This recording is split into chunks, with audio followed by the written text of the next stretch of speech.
Salut les crossfitters, merci de me rejoindre sur cette nouvelle vidéo. C'est Tony, le coach de la boxe CrossFit pour tous. Comme toutes les semaines, je vous propose une vidéo conseil. Mais juste avant, j'ai bien reçu tous vos messages et toutes vos questions. Donc j'ai créé pour vous, c'est 100% gratuit. Vous allez le télécharger directement en suivant le lien qu'il y a en dessous de la description. C'est un guide pour tous les débutants de l'activité CrossFit. Si vous avez débuté il y a quelques semaines, quelques mois, si vous avez débuté hier ou si vous pensez à débuter dans pas longtemps, ce guide vous apportera énormément de notions et vous fera gagner énormément de temps dans votre pratique. Donc n'hésitez pas, c'est 100% gratuit. Je vous laisse maintenant suivre la vidéo conseil de la semaine.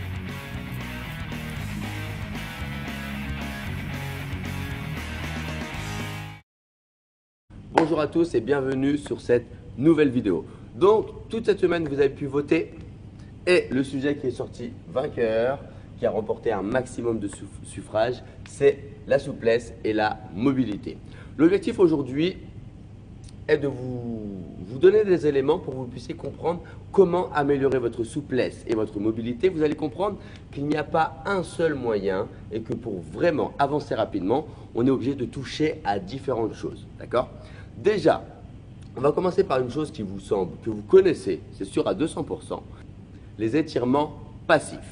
Les étirements passifs, c'est quelque chose qui se fait de manière isolée. Lorsque vous voulez étirer vos ischios, vos fessiers, vos pectoraux, peu importe, ce que vous faites en général, c'est que vous isolez un muscle, vous mettez en position et vous maintenez cette position, d'accord, pendant un certain temps.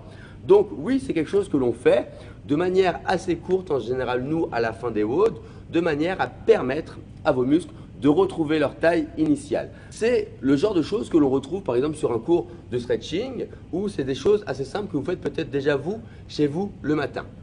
Prenons l'exemple d'un squat. Le problème du squat, il peut venir d'énormément de choses. Ça peut être manque de mobilité au niveau des ischios, ça peut être au niveau des chevilles par exemple.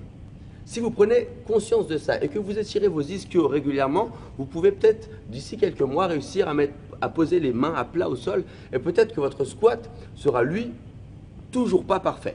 D'accord ? La souplesse, le travail de souplesse de manière isolée, il est intéressant lorsque vous avez ciblé le problème, le muscle ou la chaîne musculaire qui vous pose problème pour exécuter un mouvement. Lorsque vous voulez travailler sur un mouvement spécifique et de manière générale, il est super intéressant de travailler au niveau de la souplesse fonctionnelle. Je ne veux pas dire que la mobilité passive est mauvaise, je veux simplement dire qu'elle ne permet souvent de ne pas résoudre certains problèmes parce qu'on travaille de manière trop ciblée alors qu'il faudrait se rapprocher au mieux du mouvement. Et quoi de mieux que le mouvement lui-même pour vous permettre de le réussir demain?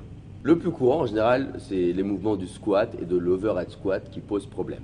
D'ailleurs, d'une manière générale, en CrossFit, les mouvements ou la mobilité qui vous manque, c'est souvent au niveau de vos épaules, au niveau de l'extension thoracique, au niveau de vos hanches. D'ailleurs.